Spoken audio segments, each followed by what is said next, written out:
Bonjour à tous et bienvenue dans les tutoriaux d'Alinea Studio. Aujourd'hui un petit tutoriel consacré aux escaliers complexes dans Archicad. Donc voici deux petits exemples d'escaliers qu'on peut créer donc avec l'outil création par sélection.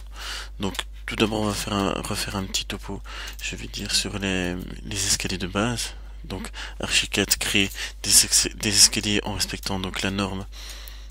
Si je clique sur escalier, je mets créer escalier, donc un escalier particulier.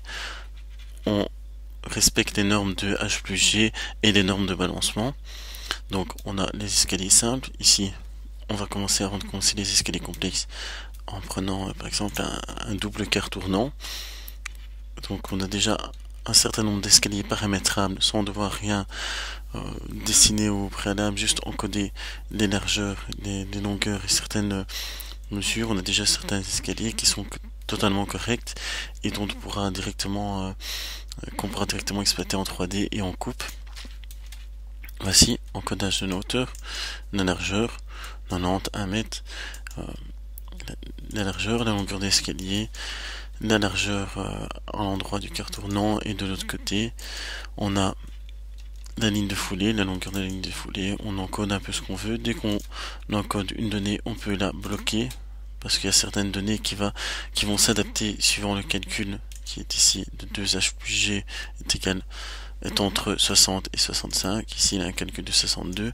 Si on modifie une mesure, on met peut-être 5 mètres de haut, on a d'autres mesures bien sûr qui se modifient, soit la longueur, soit on a un certain jeu, on peut jouer avec le nombre de marches ou avec la hauteur de marche. On peut avoir très peu de marche à 19 cm, 23 cm de haut, on peut en mettre 20, on a encore moins, on peut aller jusqu'à faire varier le giron à 15, avec ou sans marche palière. Ça changera donc la donne au point de vue du calcul. On peut faire vérifier le calcul. Ici il dit qu'il y a une erreur.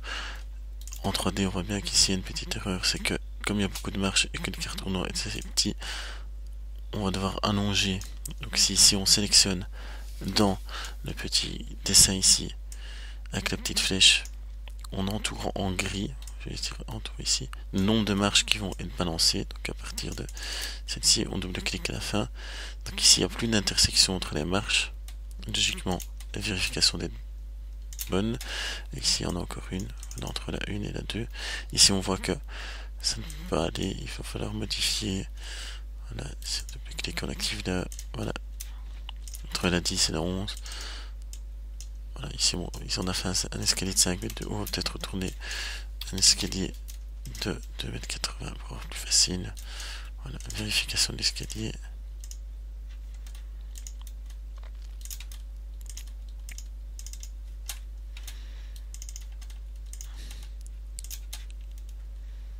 Bon, que j'ai encodé une longueur, une hauteur qui a fait un peu varier d'une façon qu'on ne fait jamais.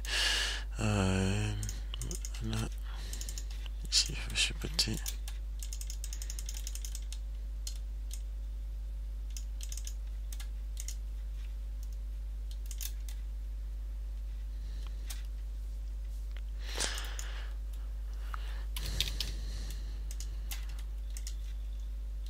Voilà, ici, donc on avait un balancement trop court pour pouvoir donc il calcule une largeur minimum pour pouvoir positionner la marche. Ici si on chipote, on arrive à des données qui sont correctes. Donc en vérifiant l'escalier, il nous dit ce qui va pas. Après on chipote, il y a toujours plusieurs solutions.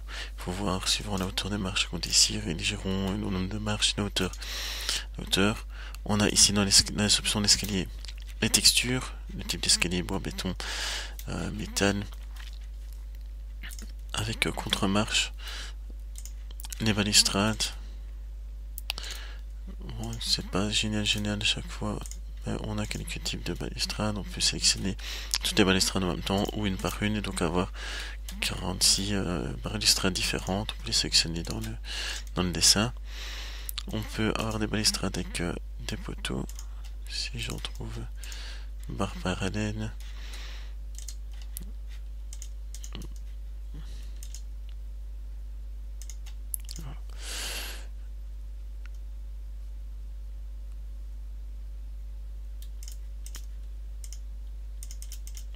on peut, si on trouve celui avec des poteaux, déterminer la position des poteaux. Ici, je vais pas m'attarder sur tous les dessins. On peut choisir donc sa balustrade. Je vais plutôt prendre l'aspect dessin 2D, tout les types de flèches et les types de départ de la ligne de foulée. Alors ici, c'est ici qu'on va déterminer les couleurs. De base, c'est pas toujours génial les couleurs d'Archicad, mais là il faut lire un peu les textes et on a vraiment toutes les couleurs disponibles. Enfin, tous les éléments sont paramétrables. Donc là, on peut déterminer parfois. Si on a une hachure de fond, on va enlever par exemple la hachure de fond. On lui indique de mettre en pointillé ce qui dépasse le plan de coupe. Si on met OK, on a un escalier qui serait dans la bibliothèque emboîtée, bibliothèque qui est liée qu'au projet. Voilà. Et on a notre escalier. Donc, ce qui est au-dessus est bien coupé, est bien au-dessus du ligne de coupe, au-dessus du plan de section. Et on a un escalier qui est balancé, qui est totalement correct avec les numéros, des marches, le calcul du nombre de marches fois la hauteur, etc. Donc ça c'est pour les escaliers, on va dire complexes mais standards. Et après on a l'escalier complètement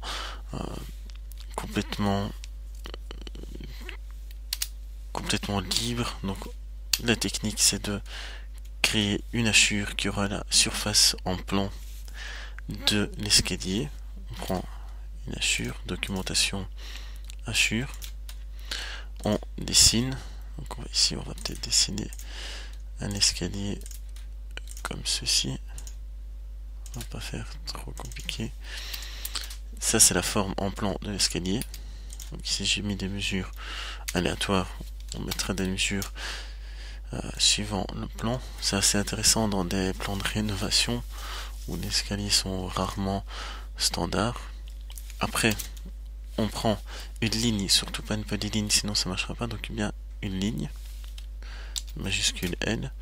On vient se coller, donc jusqu'au moment où on a soit un V, soit un petit Y inversé pour montrer qu'on est bien sur le bord de la hachure. Et on va dans le sens de la montée. On pourra l'inverser après, bon, donc on va dans le sens de la montée. On a le départ de la ligne de foulée et on représente avec la ligne de foulée. Le mieux c'est de dessiner avec des lignes qui se suivent, donc une première ligne, une deuxième et une troisième, ce qui est la ligne de foulée. On termine sur le bord de la dernière marche, on sélectionne le tout, on va dans dessin, création d'un escalier avec la sélection, notre sélection, et on retourne sur la même palette que quand on crée un escalier, mais on a accès à ce qu'on n'avait pas accès, ce dont on n'avait pas accès tantôt. Le dernier onglet, l'onglet de l'escalier personnalisé. Je vais cliquer sur OK. On a, donc lui il propose par défaut, suivant ce qu'on a dessiné, pour le plus juste c'est 5. À mon avis j'ai dessiné quelque chose de très petit, vu que non, ici il propose donc 5 mètres de haut. On peut, il est fort long, donc on peut mettre 2,80, voir si ça donne quelque chose de correct. L'escalier en fait est fort long, donc il met des girons, il proportionne pour avoir un calcul correct. On peut mettre OK, on ne change pas trop les paramètres. Ici c'est juste pour l'exemple. On retourne dans escalier, on vient le mettre à l'endroit où il faut. On voit bien qu'il a pris exactement la forme de ce qu'on avait dessiné. On a toujours nos paramètres avec un paramètre de vue en plan avec ce qui est au-dessus du plan de section en boîtier. On peut afficher ceci en 3D. Il faut que je retrouve dans... Voilà.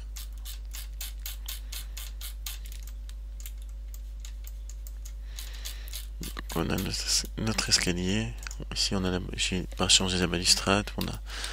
On a notre escalier qui est totalement hors norme, mais